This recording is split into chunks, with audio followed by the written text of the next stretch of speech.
เป็นคนดีผู้เปิดวิทยุรับฟังรายการในวันนี้ได้มอบคือตุรุงมาออกรายการขอเชิญท่านผู้เจริญในศีลในธรรมรับฟังต่อไปสำหรับตุรุงวันนี้เพราะมีคนสนใจจำนวนมากมาได้ฟังตุรุงเพื่อนอ่านว่ารายการนี้ดีมีสาระมีประโยชน์ก็เลยให้ตุลุงออกทุกวันต่อไปขอให้พ่อออกมาออกรับฟังและไม่ใช่รับฟังของตุลุงอย่างเดียวแม้แต่ของท่านมหาท่านพระครูท่านเจ้าคุณท่านด็อกเตอร์ออกขอนึกฟังเหมือนกันเขาจะพยายามเหมือนบวชจำเหมือนน้ำคุณจะพยายามเอาธรรมะคำสั่งสอนในทางพระพุทธศาสนามาเสนอที่น้องทั้งหลายอยู่ตลอดเวลาเพื่อให้ชาวพุทธของเราได้เข้าใจว่าอันใดเป็นคำสอนของพระศาสดาอันใดบัคำพระเจ้าคำสอนของพระศาสดาคนในหนังสือที่เราได้ศึกษาเล่าเรียนมาเป็นว่าจะอันใดเป็นไปเพื่อความกำหนัดย้อมใจอันนั้นพระเจ้าคำสอนของพระศาสดาอันใดเป็นไปเพื่อสงัดจากหมู่อันนั้นจะเป็นคำสอนของพระศาสดาอันใดเป็นไปเพื่อทุกทีโดยหมู่คณะอันนั้นก็พระเจ้าคำสอนในทางศาสนาเขาอันใดเป็นไปเพื่อจะให้แตกแยกอันนั้นก็พระเจ้าคำสอนในทางศาสนาเขาอันใดที่จะทำให้มีความสามัคคีปรองดองกันอันนั้นเป็นคำสอนของศาสนาเขาอันใดจะให้แตกให้แยกกันเป็นทุกข์เป็นเราความยินดีของตนยินดีก็ของตัวอันนั้นก็พระเจ้าคำสอนของเขาเพราะคนเรานี่มีอิสระมีเสรีภาพที่จะทำอะไรที่ได้เหมือนกันหมดมูนี้เป็นต้นเพราะฉะนั้นเอามาสะสางกันเมื่อกี้ที่วัดโลกบุรีและทำอย่างนี้ที่ต้นบะฮืดรับโทรศัพท์หน้าใหม่นั้นเพิ่นบอกว่าสำหรับเรื่องของการบ้านการเมืองทักการบ้านการเมืองตัวอันอย่างที่เราทำกันมาที่ล่วงแล้วกันมานั้นมันไม่ใช่ทำลายมันเป็นการสร้างสรรค์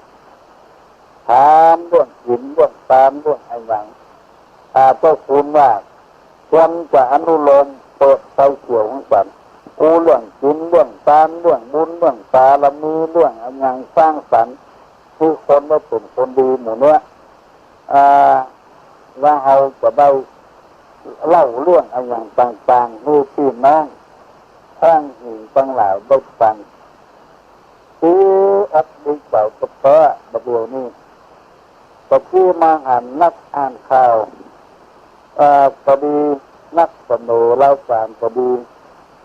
ที่มาพระสุมจุ่มนมกันที่วัดโลกบุรีจะมีคนเฒ่าคนแก่ว่าบักเกิน3 คนวันนั้นเป็นคนหนุ่มคนแก่ทั้งนั้นแสดงว่าคนหนุ่มคนแก่เนี่ยสนใจในการอาบน้ำฟังธรรมในการเสนอธรรมะของพระสงฆ์พระเจ้าสนใจอย่างนี้เขาก็เป็นที่อุ่นใจสักน้อยเพราะคนเฮานั้นสนใจในการฟังธรรมะธรรมโมแล้วมันแบบก็ล้าสมัยยิ่งฟังธรรมได้นักต่อใดยิ่งตันสมัยต่ออันคือคนนี่มันตันคนเต่าพอย้อนไปถึงเมื่อตะคืนนี้ตุลุงมีโอกาสได้ไปร่วมกับพี่น้องชาวตำบลสันติชั่วอำเภอเมืองสันติชั่วนี่เป็นมดสันมีเจ้าหมู่บ้านแล้วก็มีวัดอยู่ประมาณสัก5-6 วัดรู้สึกว่า เจ้าในตำบลสันติทั่วนี้เอาการเอางานดีจัดมีการอบรมประชาชนประจำตำบลเรียกว่าอาตตขึ้นตั้งแต่วัดปะควายเหนือล่องมาปะควายใต้วัดหลองอ้อวัดตาเดือวัดตาลุกวัดสันตายต้นตอกไล่อบรมกันมาแล้ววันสุดท้ายมาปิดที่ลานธรรมไหว้สาบารมีพระพุทธรูปเจ้าต่างประธานพรเมื่อตะคืนนี้ฝนตกสุยแต่บรรนักหนาตาตั้งสัทธาตานกตั้งหลายบรรยามมีมาเลยตาสันอยู่ตั้งแต่ต้นราวกันจนจบราวกันเป็นต้นว่าเจ้าพระรับศีลอาบน้ำฟังธรรมเจอวัตถุมงคลเจอมอบพุทธเกียรติบัตรมอบรางวัลในการตอบปัญหาธรรมะอยู่ด้วยกัน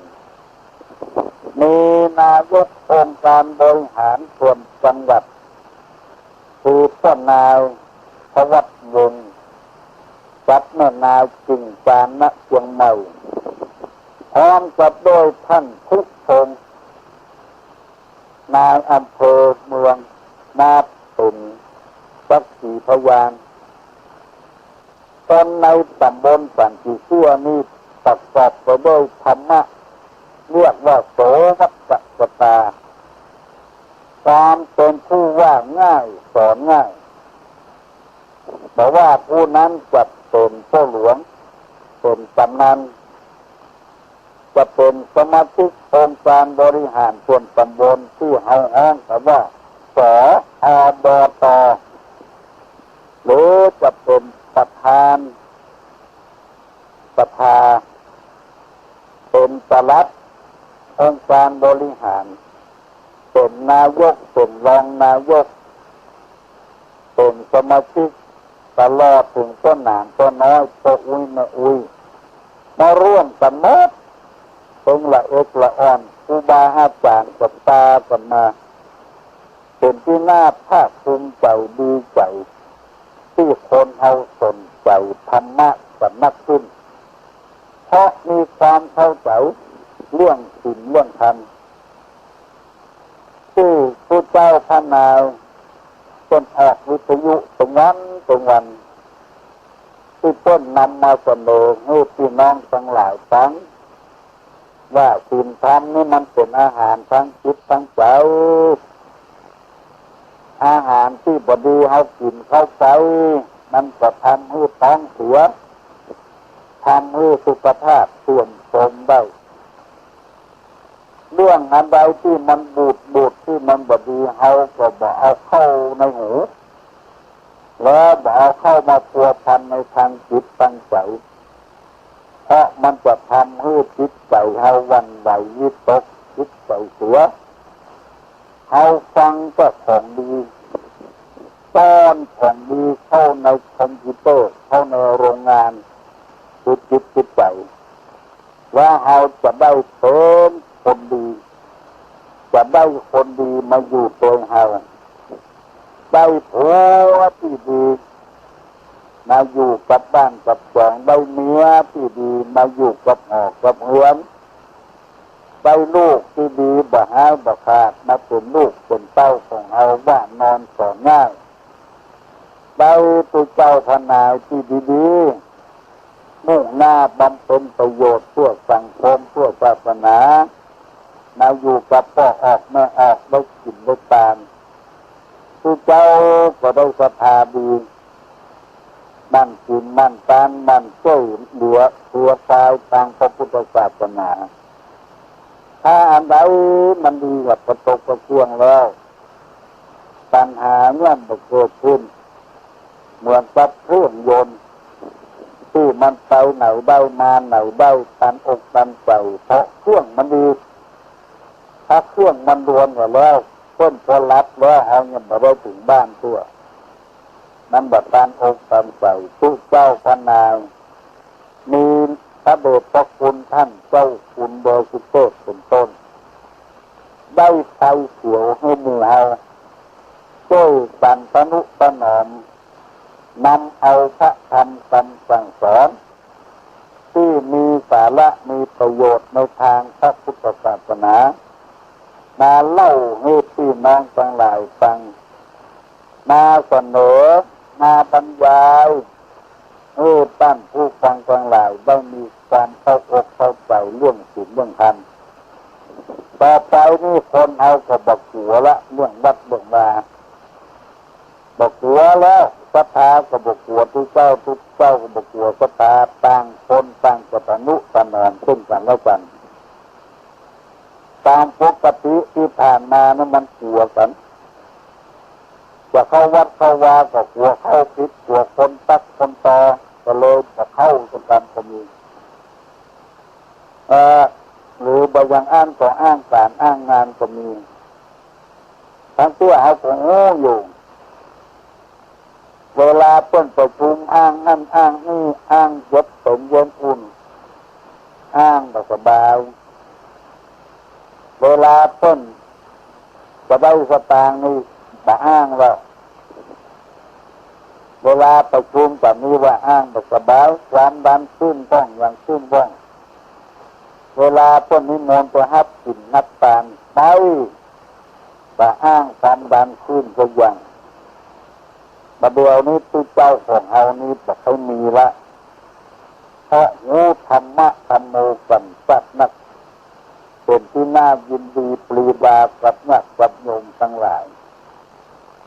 ที่ก็แสดงความคิดความหันอย่างออกมามันถูกต้องวันนี้หลังจากที่ตุลุงเล่าตำโบราณ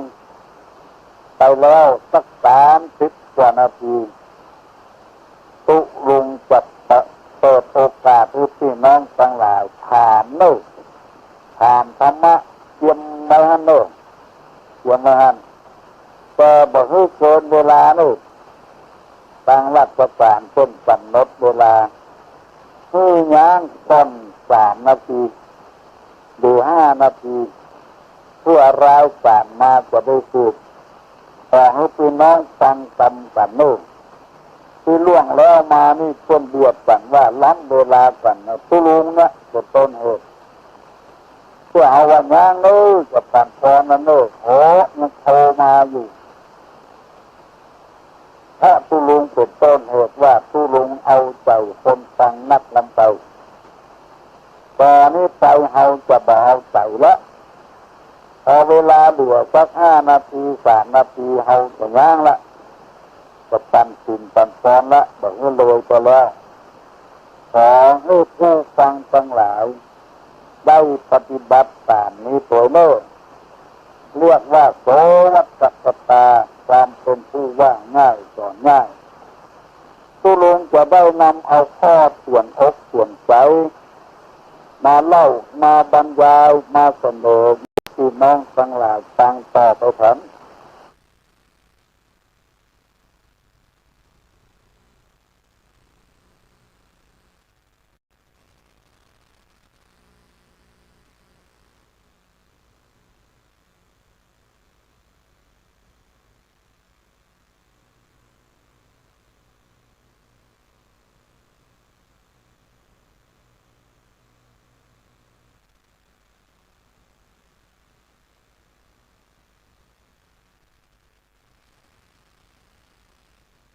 การรับเป็นมงคลจะได้บรรจุหัวใจพระธาตุบรรจุพระบรมสารีริก